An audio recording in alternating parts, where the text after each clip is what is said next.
মামুনুলের আচরণ মোটেও ইসলাম সম্মত নয় বলছেন ইসলামী চিন্তাবিদরা।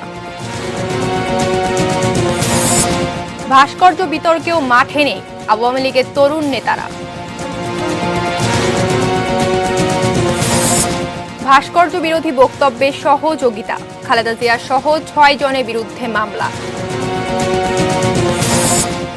নারী পুরুষের সমান অধিকার প্রতিষ্ঠার কারণেই বাংলাদেশের অগ্রগতি, প্রধানমন্ত্রী। এমপি আসলামের অবৈধ স্থাপনা উচ্ছেদে বাধা নেই, রিট খারিজ।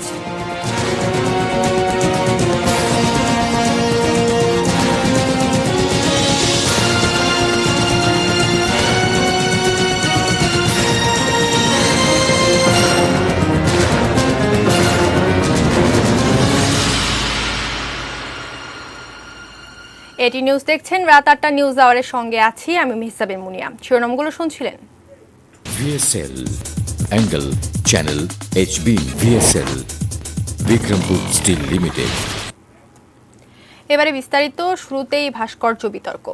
ইসলামকে হেফাজতের নামে যারা ধর্মীয় উস্কানি দেন, কথায় কথায় যাদের অনুভূতিতে আঘাত লাগে, তাদের নিজেদের আচরণ কতটা ইসলাম সম্মত? ভাস্কর্য ভাঙার উস্কানিদাতা খেলাফত মজলিস নেতা মামুনুল হক মহানবী সাল্লাল্লাহু আলাইহি ওয়াসাল্লামের ঠোঁট নাড়ানোর অনুকরণ দাবি করে বিকৃত মুখভঙ্গি দিয়ে ধর্মপ্রাণ মুসলমানদের ক্ষুব্ধ করেছেন। ইসলামী চিন্তাবিদরা বলছেন, এমন ধৃষ্টতা দেখিয়ে ধর্মীয় মূল্যবোধ এবং ধর্মপ্রাণ মুসলমানদের হৃদয়ে আঘাত করা হয়েছে। সম্রাট আনোয়ারের রিপোর্ট। ধর্মের অবমাননা, বিভিন্ন সময়ে এ নিয়ে নানা দেশে হয়েছে বিক্ষোভ আন্দোলন, এখনো চলছে। অতি সম্প্রতি নবীর ব্যঙ্গচিত্র প্রকাশের প্রতিবাদে ফ্রান্স বিরোধী আন্দোলনও তারই ধারাবাহিকতা। কোনো গোষ্ঠীর ধর্মীয় বিশ্বাসকে অসম্মান করে, এমন কিছু করাই যদি ধর্মীয় অনুভূতিতে আঘাত, সেই ধর্মের প্রতি অবমাননা করা হয়, তবে বাংলাদেশে তা চলছে নিয়মিত। কার ভাস্কর্যের নামে মূর্তি স্থাপন করতে দেয়া হবে না।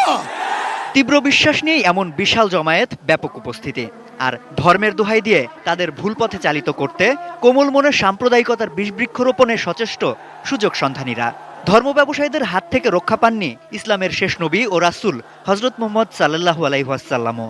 নবীজি কিভাবে ঠোঁট নাড়তেন আমি দেখাই আপনাদেরকে।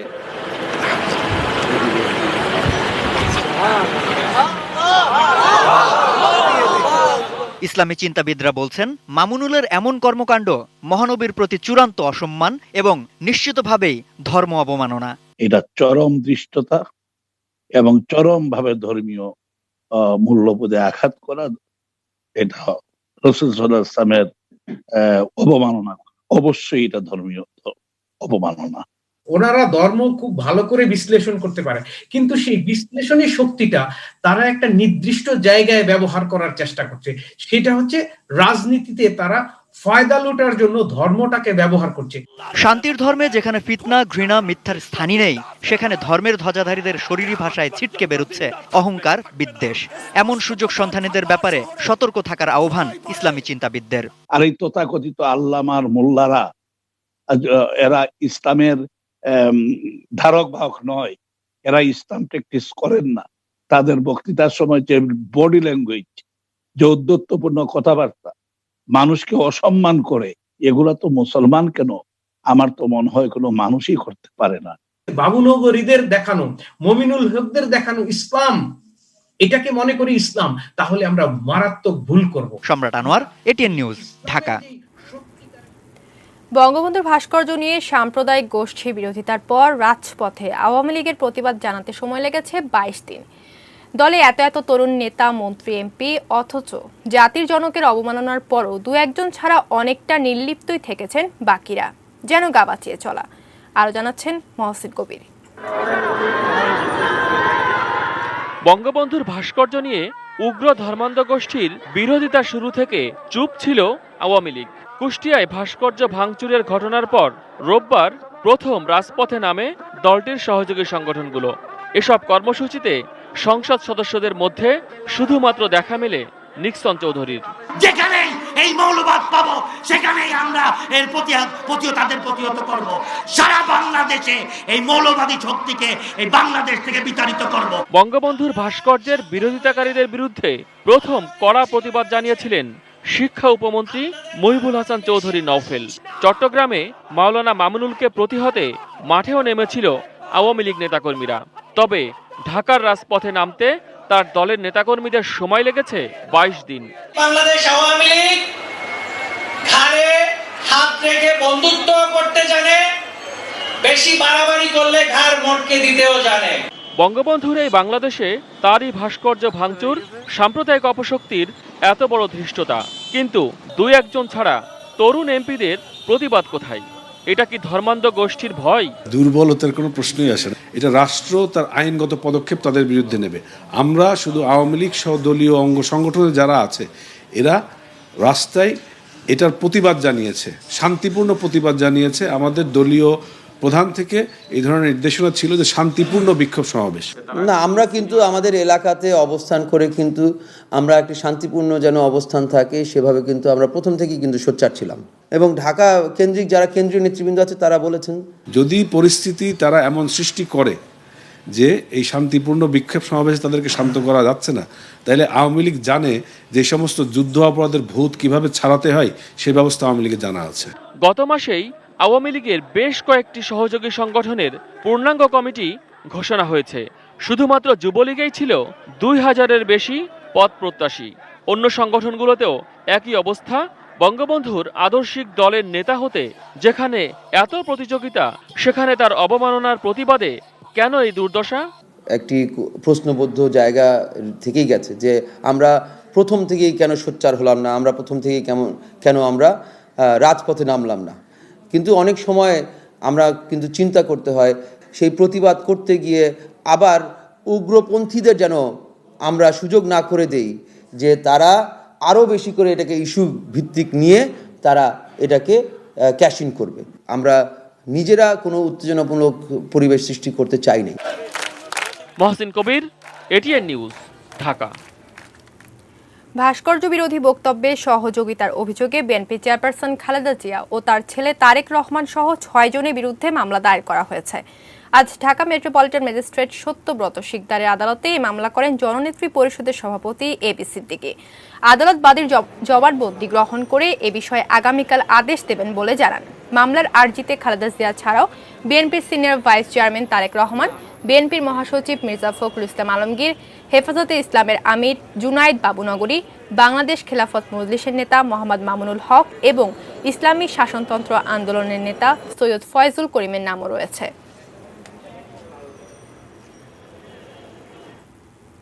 এদিকে ভাস্কর্য বিরোধী বক্তব্য ও সহযোগিতার অভিযোগের মামলা প্রসঙ্গে বিএনপির মহাসচিব মির্জা ফখরুল ইসলাম আলমগীর বলেছেন, বিরোধী দলের নেতাদের মামলার মধ্যে রাখা এবং তাদের নিশ্চিহ্ন করতেই এটি আওয়ামী লীগের পরিকল্পিত কাজ।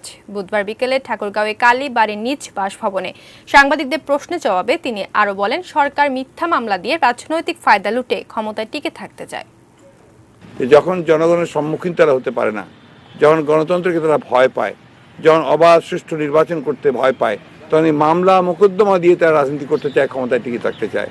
এটা অনেকটা গ্রাম্য সেই মোড়লের মতো, যার কাজই হচ্ছে সারাক্ষণ মামলা দিয়ে জনগণকে আপনার অস্থির করে রাখা এবং মামলা করে টিকে থাকার চেষ্টা করা, ফায়দা লোটা। এটা পুরোপুরি একটা রাজনৈতিক ফায়দা লোটার চেষ্টা করা হচ্ছে। বঙ্গবন্ধুর ভাস্কর্য নির্মাণ করা হোক, বিএনপি তা চায় না। রাজনৈতিক ফায়দা নিতে আগের মতো এখনো ধর্মকে ব্যবহার করছে দলটি। ভাস্কর্য ইস্যুতে বিএনপির নির্লিপ্ততায় এমন অভিযোগ আওয়ামী লীগের। আরিফ জামালের রিপোর্ট। জাতির পিতার ভাস্কর্য ইস্যুতে নিশ্চুপ বিএনপি। এখন পর্যন্ত এ নিয়ে কোনো কথা বলেননি বিএনপি নেতারা। বিএনপি মহাসচিব মির্জা ফখরুল ইসলাম আলমগীরের কাছে এটি কোনো ইস্যুই মনে হয়নি। মঙ্গলবার ঠাকুরগাঁয়ে সাংবাদিকরা ভাস্কর্য ইস্যুতে তার বক্তব্য জানতে চাইলে এ মন্তব্য করেন তিনি। ভাস্কর্যের ব্যাপারে আমি কথা বলি না, এটা আমার কাছে ইস্যু না। আমাদের কাছে ইস্যু এখন হচ্ছে গণতন্ত্র, আমার অধিকার, আমার মৌলিক ফান্ডামেন্টাল যে রাইট আমার সংবিধানে, সেই অধিকারকে প্রতিষ্ঠা করা। মৌলবাদের পেছনে যদি কারো হাত থাকে ওটা আওয়ামী লীগের আছে। বর্তমান সরকার উস্কে দিচ্ছে মৌলবাদকে, কারণ ওটাতে তাদের রাজনৈতিক ফায়দা লুটতে পারে। মির্জা ফখরুলের এমন অবস্থানের সমালোচনা করে আওয়ামী লীগের সাধারণ সম্পাদক ওবায়দুল কাদের বলেছেন, উগ্র সাম্প্রদায়িক শক্তিকেই সমর্থন দিচ্ছে বিএনপি। তারা প্রকাশ্যে এবং গোপনে উগ্র সাম্প্রদায়িক গোষ্ঠীর অপতৎপরতাকেই আসলে সমর্থন দিয়ে আসছে। আর বলবেনও বা কি করে? ভেতরে উস্কানি দিয়ে পৃষ্ঠপোষকতা করে কোন মুখে উগ্রবাদীদের বিরোধিতা করবেন? ফকুল সাহেবরা। বুধবার নিজ বাসভবনের ব্রিফিং এ সড়ক পরিবহন ও সেতুমন্ত্রী বলেন, বিএনপির অবস্থান জাতির কাছে স্পষ্ট হয়ে গেছে। বঙ্গবন্ধুর নামে ভাস্কর্য এটা মনে মনে তারাও পছন্দ করে না, এবং পছন্দ তো দূরের কথা, রাজনৈতিক কারণেই কোনো আগ্রহ নেই। কারণ বঙ্গবন্ধু হত্যার নেপথ্য হলেও তাদের যোগসাজশ রয়েছে। আর আওয়ামী লীগের যুগ্ম সাধারণ সম্পাদক ডক্টর হাসান মাহমুদ বলেছেন, অপশক্তির বিরুদ্ধে না দাঁড়ালে তাদের ইন্ধনদাতা হিসেবেই চিহ্নিত হবে বিএনপি। ওনার কাছে ভাস্কর্য কোনো ইস্যু নয়, নির্লজ্জের মতো বললেন। আপনারাও তো জিয়া রহমানের ভাস্কর্য সারা দেশে বিভিন্ন জায়গায় বানিয়েছেন, তা আপনারা আপনাদের বক্তব্য স্পষ্ট করুন। এই অপশক্তির বিরুদ্ধে আপনারা বক্তব্য দিন। এই বক্তব্য দিতে আপনাদের এত লজ্জা কেন? মির্জা ফখরুল ইসলাম আলমগীর সাহেবকে আমি প্রশ্ন রাখতে চাই। জাতীয় প্রেস ক্লাবে যুবলীগের প্রতিষ্ঠাতা শেখ ফজলুল হক মনির জন্মবার্ষিকীর আলোচনায় বক্তব্য রাখেন তথ্যমন্ত্রী।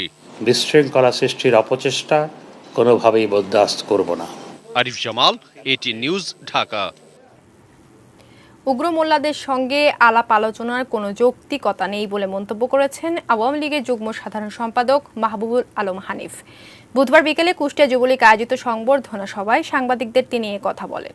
এই সমস্ত মৌলবাদী দলের এই উগ্র টাইপের এই মোল্লাদের সঙ্গে কোনো রকম আলাপ আলোচনা আওয়ামী লীগ বিশ্বাস করে না। যারা সংবিধান মানে তাদের সংবিধানে চললেই এটা আমার বিশ্বাস, যেখানে আলোচনার কোনো প্রয়োজন নাই। যে এই হেফাজত বা এই মৌলবাদী সংগঠনগুলো এটা প্রত্যেকটা স্বাধীনতা বিরোধী একটা শক্তি।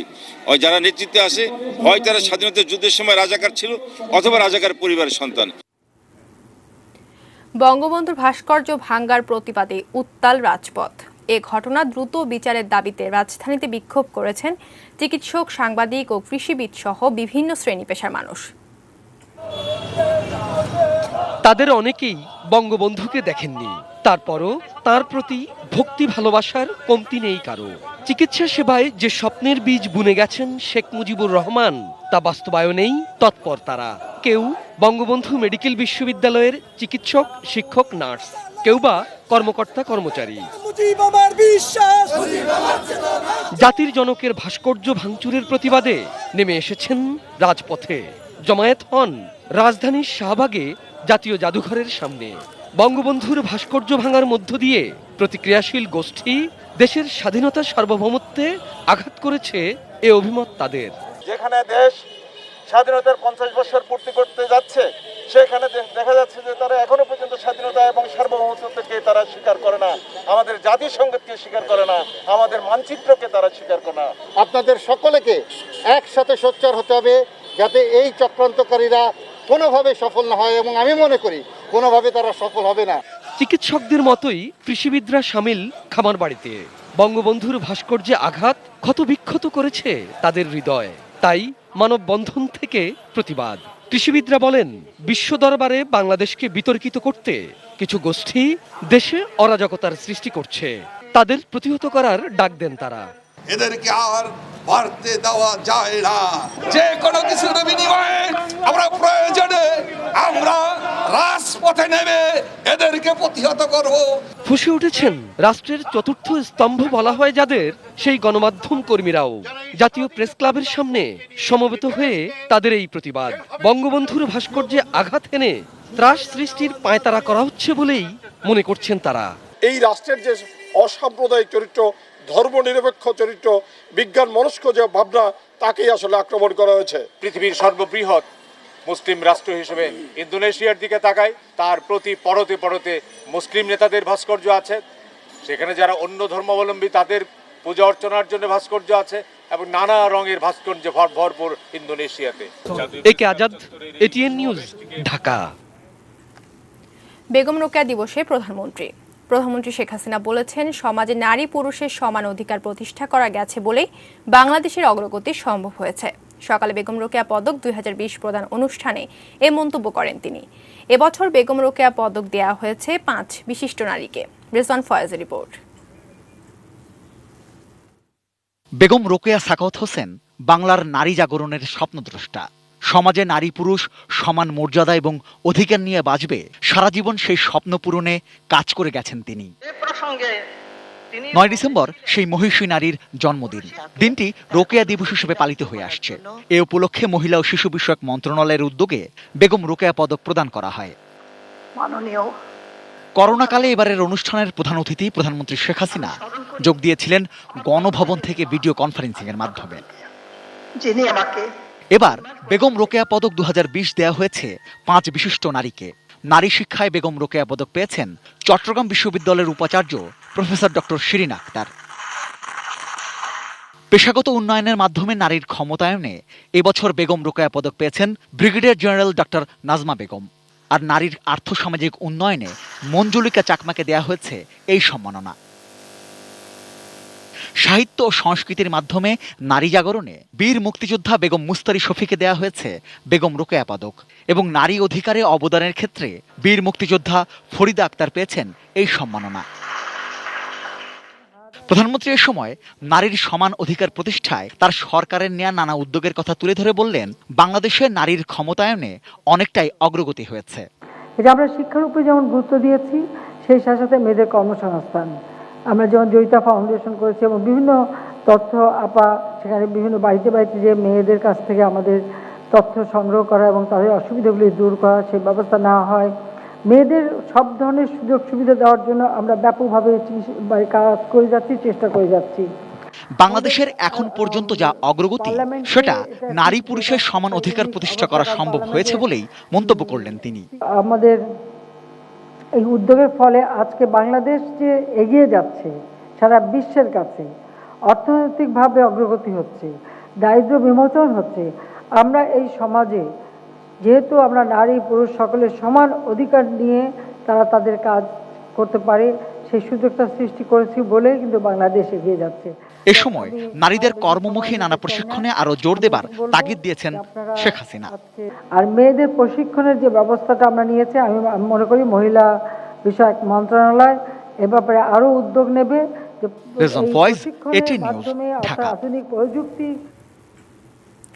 দেশের করোনা পরিস্থিতির খবর জানাবো। কোভিড-19 আক্রান্ত হয়ে দেশে আরও 24 জনের মৃত্যু হয়েছে। এ নিয়ে এ পর্যন্ত করোনায় মৃত্যু হলো 6,930 জনের। বুধবার স্বাস্থ্য অধিদপ্তরের সংবাদ বিজ্ঞপ্তিতে এসব তথ্য জানানো হয়। 140টি ল্যাবে সর্বশেষ অ্যান্টিজেন টেস্ট সহ 17,042 জনের নমুনা পরীক্ষায় নতুন আক্রান্ত পাওয়া গেছে 2,159 জন। এ নিয়ে করোনা শনাক্ত হলেন মোট 4,84,104 জন। সর্বশেষ পরীক্ষায় প্রতি 100 জনে 12.67 জনের করোনা শনাক্ত হয়েছে। এখন পর্যন্ত রোগী শনাক্তের হার 16.63%। 24 ঘন্টায় সুস্থ হয়েছেন 4,772 জন। মোট সুস্থ হয়েছেন 4,05,966 জন। অন্যান্য সংবাদ। ডিজিটাল বাংলাদেশের সফল বাস্তবায়নের ফলেই করোনা মহামারী দেশের অগ্রযাত্রাকে থমকে দিতে পারেনি। ডিজিটাল বাংলাদেশ বর্তমান সরকারের দূরদর্শী অঙ্গীকার বলে মন্তব্য করেছেন রাষ্ট্রপতি আব্দুল হামিদ। বুধবার দেশে তথ্য প্রযুক্তি খাতের সবচেয়ে বড় প্রদর্শনী ডিজিটাল ওয়ার্ল্ড 2020-এর উদ্বোধনী অনুষ্ঠানে তিনি এসব কথা বলেন।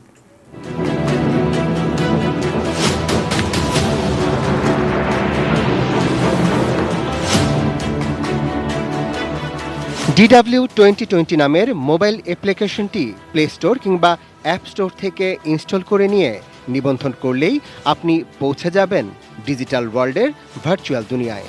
এরপর নিজের আনন্দে ঘুরে বেড়ান বিভিন্ন স্টলে। চাইলে কথা বলতে পারেন চ্যাট কিংবা ভিডিও কলে। আবার চাইলে নিজের সেলফি তুলতে পারবেন ডিজিটাল ওয়ার্ল্ডের বিভিন্ন ভার্চুয়াল কর্নারে। করোনা মহামারীতে এভাবেই আয়োজন করা হয়েছে এবারের ডিজিটাল ওয়ার্ল্ড।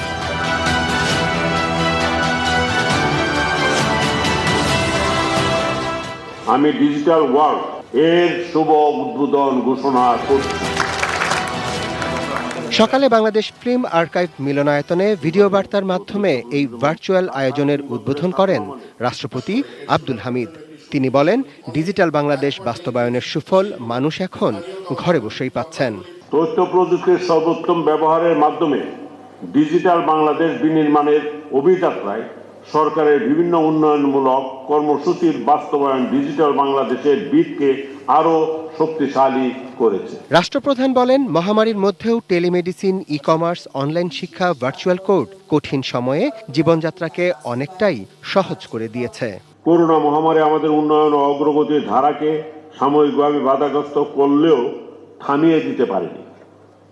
এর কারণ ডিজিটাল বাংলাদেশের সফল বাস্তবায়ন। এর আগে ভার্চুয়াল এই আয়োজনের নানা দিক তুলে ধরেন আইসিটি বিভাগের প্রতিমন্ত্রী। ডিজিটাল ওয়ার্ল্ডের যে মূল উদ্দেশ্য আমাদের গভর্নমেন্ট, ইন্ডাস্ট্রি এবং একাডেমিয়ার যে একটা কোলাবোরেশন সৃষ্টি করা, সেটি কিন্তু আমরা চলমান রাখতে চাই। শুক্রবার সম্মাননা প্রদানের মধ্য দিয়ে শেষ হবে 3 দিনের এই আয়োজন। মিনিস্ট্রিয়াল কনফারেন্সে যারা সজীব ওয়াজেদ জয়ের কিনোট প্রেজেন্টেশন, তারা আরাফাত সিদ্দিকী, এটিএন নিউজ, ঢাকা। তাদের মতামত। বুড়িগঙ্গা ও তুরাগ নদীর জায়গা দখল করে গড়ে তোলায় এমপি আসলামুল হকের ইকোনমিক জোন ও পাওয়ার প্ল্যান্ট উচ্ছেদে বাধা নেই। এই উচ্ছেদের বিরুদ্ধে করা রিট বুধবার খারিজ করে দিয়েছেন হাইকোর্ট। এমপি আসলাম নদীর প্রায় 22 একর জায়গা দখল করে পাওয়ার প্ল্যান্ট ও ইকোনমিক জোন প্রতিষ্ঠা করেন, যা উচ্ছেদে চলতি বছর মার্চে অভিযান চালাতে যায় বিআইডব্লিউটিএ। উচ্ছেদে বাধা দিয়ে তিনি যৌথ জরিপের দাবি জানান। পরে বিষয়টি গড়ায় উচ্চ আদালতে। আদালতের নির্দেশে সরকারি আরও 8 প্রতিষ্ঠানকে সাথে নিয়ে সম্প্রতি প্রতিবেদন দেয় জাতীয় নদী রক্ষা কমিশন। এমপি আসলাম উচ্চ আদালতে চ্যালেঞ্জ করলেও তা টেকেনি। হাইকোর্টের আদেশের বিরুদ্ধে আপিলে যাওয়ার বিষয়ে কোনো সিদ্ধান্তের কথা জানাতে পারেননি তার আইনজীবী।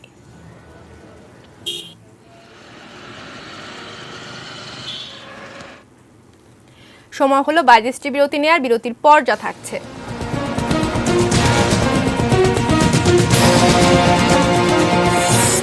শেষ স্প্যান বসলে কালই পূর্ণাঙ্গ পদ্মা সেতু।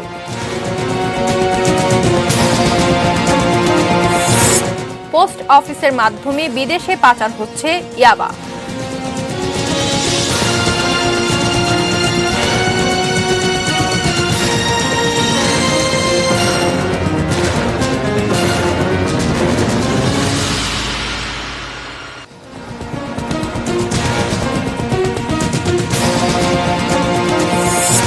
মামুনুলের আচরণ মোটেও ইসলাম সম্মত নয়, বলছেন ইসলামী চিন্তাবিদরা। ভাস্কর্য বিতর্কেও মাঠে নেই আওয়ামী লীগের তরুণ নেতারা। ভাস্কর্য বিরোধী বক্তব্যে সহযোগিতা, খালেদা জিয়া সহ 6 জনের বিরুদ্ধে মামলা। নারী পুরুষের সমান অধিকার প্রতিষ্ঠার কারণেই বাংলাদেশের অগ্রগতি, প্রধানমন্ত্রী। এমপি আসলামের অবৈধ স্থাপনা উচ্ছেদে বাধা নেই, রিট খারিজ।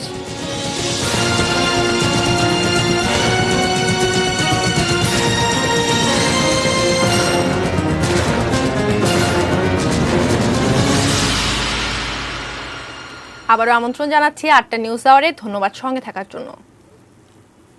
যাচ্ছে অন্যান্য খবরে। আগামীকালই পদ্মা সেতুর পূর্ণাঙ্গ রূপ দেখা যেতে পারে।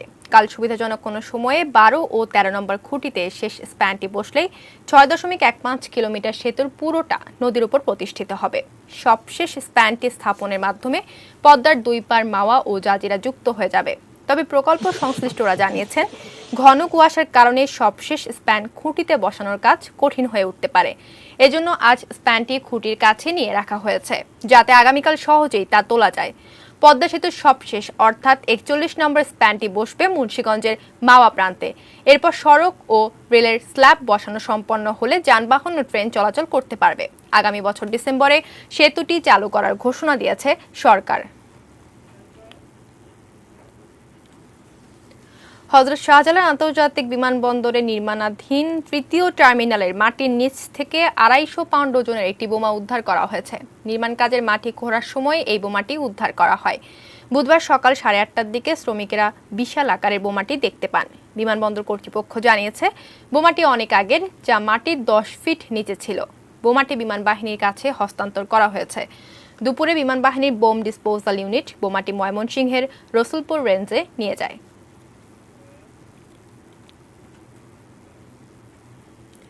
অর্থনীতিতে করোনার ধাক্কা কাটাতে দেশের রপ্তানি বাণিজ্য ও বিনিয়োগ বাড়াতে ইউরোপ আমেরিকার মতো দেশগুলোর সঙ্গে দ্বিপাক্ষিক আলোচনা করছে ব্যবসায়ীদের শীর্ষ সংগঠন এফবিসিসিআই।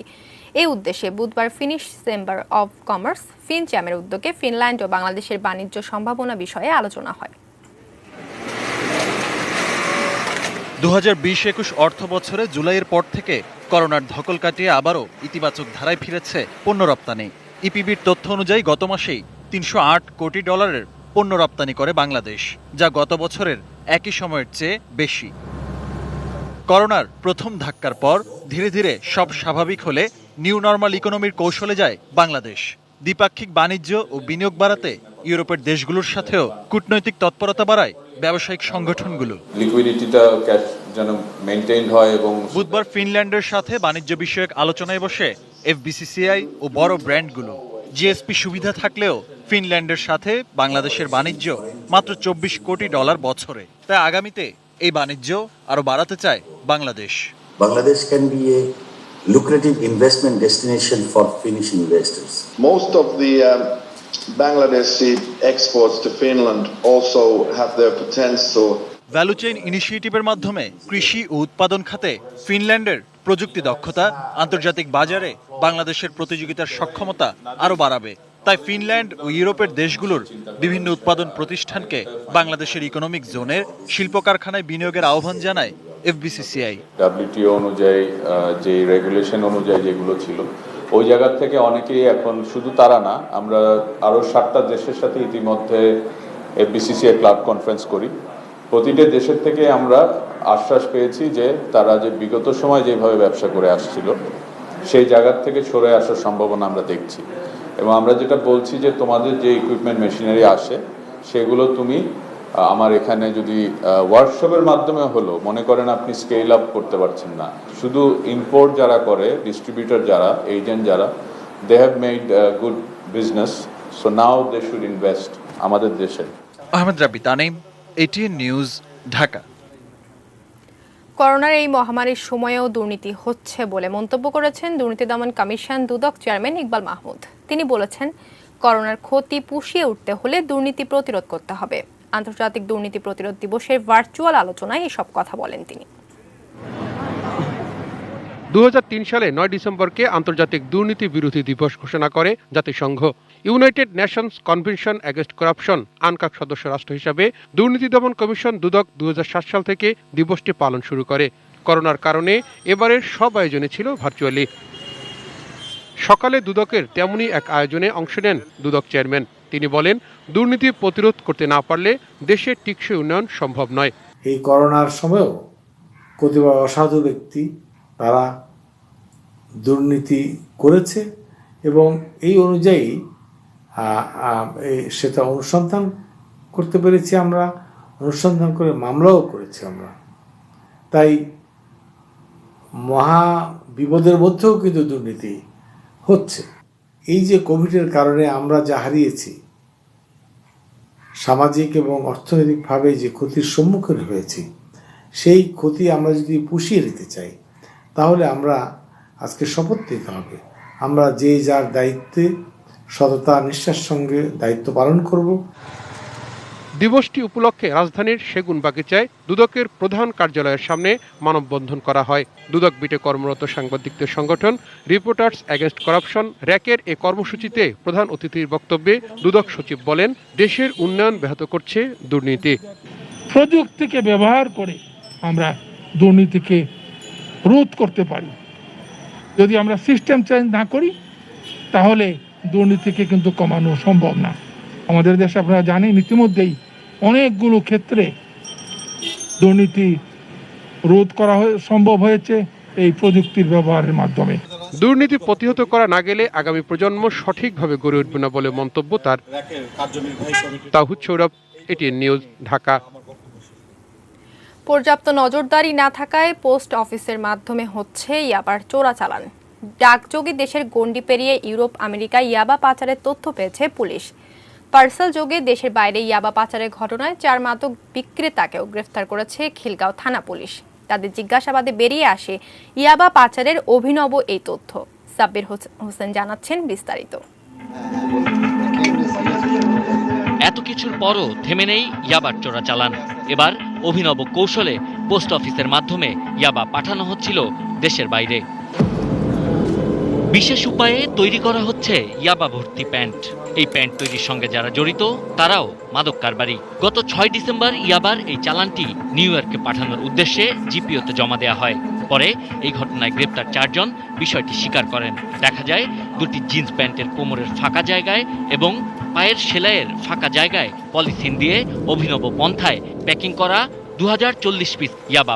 ওরা যেভাবে তথ্য দিয়েছিল আমরা সেভাবেই প্রত্যেকটা প্যান্টের লেগ হোল থেকে এবং কোমরের যে অংশটা আর কি ওইখান থেকে আমরা স্ট্রাইক করা 68টি স্ট্রাইক পাই, প্রত্যেকটি স্ট্রাইকে 30 পিস করে ইয়াবা ছিল। এই ঘটনায় গ্রেপ্তারকৃতরা হলেন নাহিদ পারভেজ তাহিন, মিজানুর রহমান জুয়েল, এনাম হোসেন খান রাহাত ও রাজীব হাওলাদার। খিলগাঁয়ের বনশ্রী এলাকায় অভিযান চালিয়ে তাদের গ্রেপ্তার করা হয়। গ্রেপ্তারকৃত 4 জন সম্প্রতি কক্সবাজার থেকে এসএ পরিবহনের মাধ্যমে পার্সেল আকারে আসা ইয়াবার চালানটি সংগ্রহ করেন।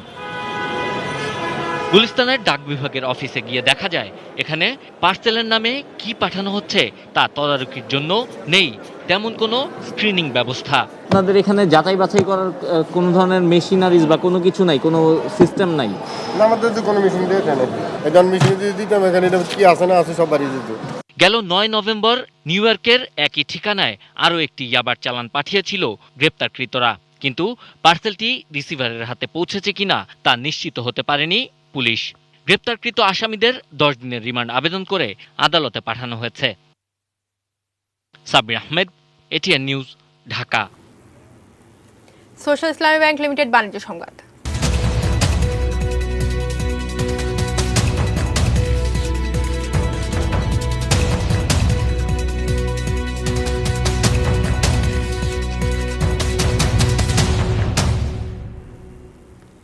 জাতির পিতা বঙ্গবন্ধু শেখ মুজিবুর রহমানের জন্ম শতবার্ষিকী উপলক্ষে বীমা উন্নয়ন ও নিয়ন্ত্রণ কর্তৃপক্ষের উদ্যোগে অনুষ্ঠিত হয়েছে বঙ্গবন্ধু আশার আলো বীমা দাবি পরিশোধের প্রয়াস শীর্ষক অনুষ্ঠান। দ্বিতীয়বারের মতো ভার্চুয়াল প্ল্যাটফর্মে অনুষ্ঠিত এই আয়োজনে প্রধান অতিথি ছিলেন জাতির জনক বঙ্গবন্ধু শেখ মুজিবুর রহমান স্মৃতি জাদুঘরের কিউরেটর মোহাম্মদ নজরুল ইসলাম খান।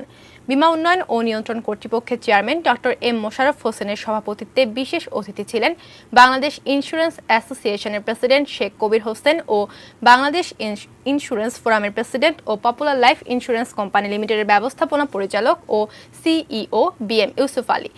অনুষ্ঠানে বীমা দাবি চেক হস্তান্তর করা হয়। এরই ধারাবাহিকতায় প্রতি মাসে দ্বিতীয় ও চতুর্থ বুধবার অনলাইনে বীমা দাবি পরিশোধ করা হবে।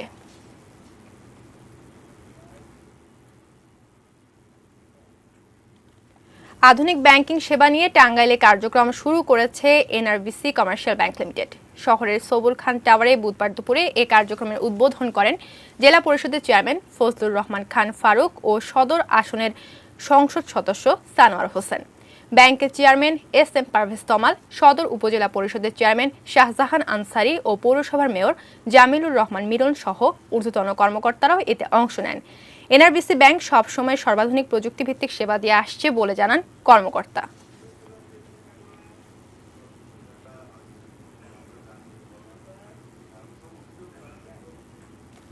আরো একবার নিচ্ছে বায়োদৃষ্টি বিরতি। বিরতির পর যা থাকছে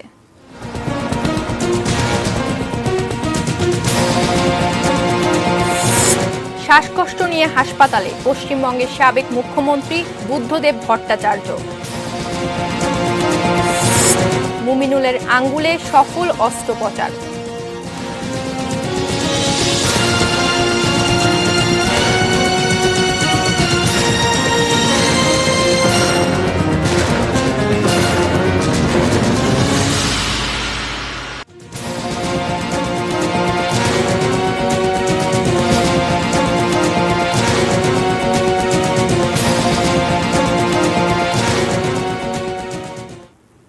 আরো একবার আমন্ত্রণ জানাচ্ছি 8টা নিউজ আওয়ারে। জানাবো মেটার প্রেজেন্টস কৃষি সংবাদ সুজল সফুলা।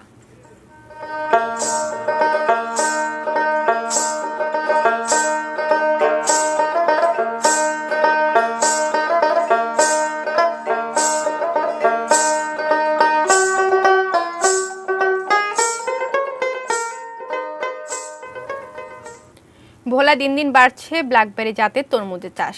অসময়ের এই তরমুজ খুব অল্প সময়ে কৃষক বান্ধব হয়ে উঠেছে। ফলন ভালো, দামও পাচ্ছেন সন্তোষজনক। ভোলা থেকে রাশিদ হোসেন রুবেলের তথ্য ছবিতে ডেস্ক রিপোর্ট। ব্ল্যাকবেরি তরমুজের এই চাষ ভারতের। বাংলাদেশে প্রথম চাষ শুরু হয় চুয়াডাঙ্গায়। এরপর জয়পুরহাট, মেহেরপুর ও ঢাকার ধামরাইয়ের চাষিরাও এই তরমুজের চাষ শুরু করেন।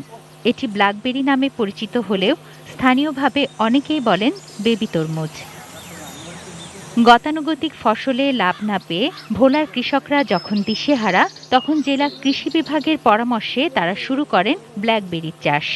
উন্নত কৃষি প্রযুক্তি ব্যবহার করে ফলন ভালো হচ্ছে, পোকার আক্রমণ নেই বললেই চলে, দামও পাচ্ছেন সন্তোষজনক। অনেক কৃষকই প্রতিত জমিতে শুরু করেছেন বেবি তরমুজের চাষ। আমরা এই তরমুজ কোনো সময় দেখিনি, খাইতেও খুব মিষ্টি। স্যারেরা আমার কইছে, আমাকে কইছে, আমরা করতাম চাইনি, কইছে করে দেখেন, তা আমরা হিসেবে করছি দেখছি ভালো, ইনশাল্লাহ ভালো হয়েছে। আমরাও এখন দেখিয়া আমরাও আশা করি সামনের দিকে করবো। কৃষকদের আগ্রহের কথা বিবেচনা করে চলতি বছর পল্লী কর্মসহায়ক ফাউন্ডেশনের সহযোগিতায় ভোলা সহ বিভিন্ন উপজেলায় ৬০ জন কৃষককে বেবি তরমুজের প্রয়োজনীয় বীজ, প্রশিক্ষণ সহ নানা উপকরণ দিয়ে সহযোগিতা করা হচ্ছে। আগামীতেও নতুন জাতের এ তরমুজের চাষ আরও বাড়বে বলে আশা করছে কৃষি বিভাগ। আশা করতেছি আগামী বছর অনেক কৃষক নিজ উদ্যোগে এই বেবি তরমুজ চাষাবাদ শুরু করবে এবং এই চাষাবাদের ফলে ভোলার কৃষকদের আর্থসামাজিক উন্নয়নে ব্যাপক ভূমিকা রাখবে বলে আমরা বিশ্বাস করি। তুনাজিনা তনু, ডেস্ক রিপোর্ট, এটিএন নিউজ। জানাবো দেশের বাইরের খবর।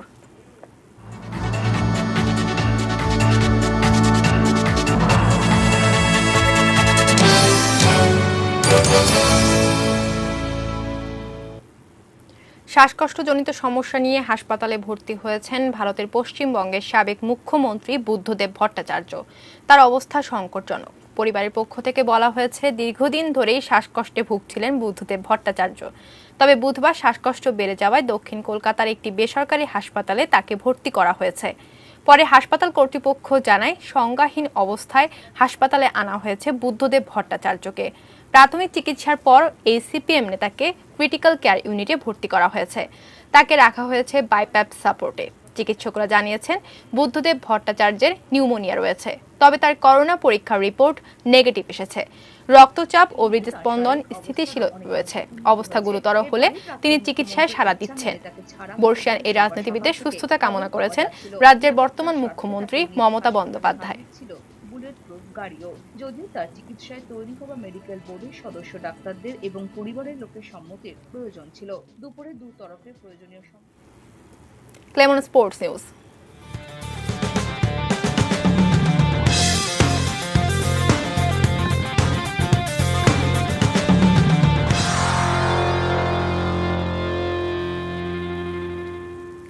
সংযুক্ত আরব আমিরাতে বুধবার আঙ্গুলে সফল অস্ত্রোপচার হয়েছে বাংলাদেশ টেস্ট দলের অধিনায়ক মুমিনুল হকের। বঙ্গবন্ধু টি-20 কাপে গত ২৮ নভেম্বর খুলনার বিপক্ষে ব্যাট করার সময় ডান হাতের বুড়ো আঙ্গুলে চোট পান মুমিনুল। সে কারণে আসর থেকে ছিটকে যান গাজী গ্রুপ চট্টগ্রামের হয়ে খেলায় এই ক্রিকেটার। অস্ত্রোপচারের জন্য মঙ্গলবার সকালে স্ত্রীকে নিয়ে ঢাকা ছাড়েন এই ক্রিকেটার। একদিন পরই সংযুক্ত আরব আমিরাতে মুমিনুলের আঙ্গুলে সফল অপারেশন হয়। সব ঠিক থাকলে ঘরের মাটিতে ওয়েস্ট ইন্ডিজের বিপক্ষে টেস্ট ম্যাচ দিয়ে ক্রিকেটে ফেরার কথা রয়েছে তার।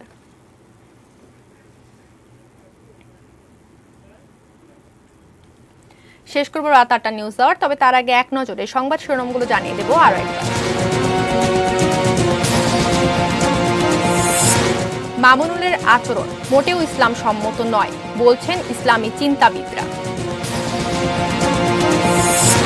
ভাস্কর্য বিতর্কেও মাঠে নেই আওয়ামী লীগের তরুণ নেতারা। ভাস্কর্য বিরোধী বক্তব্যে সহযোগিতা, খালেদা জিয়া সহ ৬ জনের বিরুদ্ধে মামলা। নারী পুরুষের সমান অধিকার প্রতিষ্ঠার কারণেই বাংলাদেশের অগ্রগতি, প্রধানমন্ত্রী। এমপি আসলামের অবৈধ স্থাপনা উচ্ছেদে বাধা নেই, রিট খারিজ। শেষ স্প্যান বসলে কালই পূর্ণাঙ্গ পদ্মা সেতু। পোস্ট অফিসের মাধ্যমে বিদেশে পাচার হচ্ছে ইয়াবা। শ্বাসকষ্ট নিয়ে হাসপাতালে পশ্চিমবঙ্গের সাবেক মুখ্যমন্ত্রী বুদ্ধদেব ভট্টাচার্য। মুমিনুলের আঙ্গুলে সফল অস্ত্রোপচার।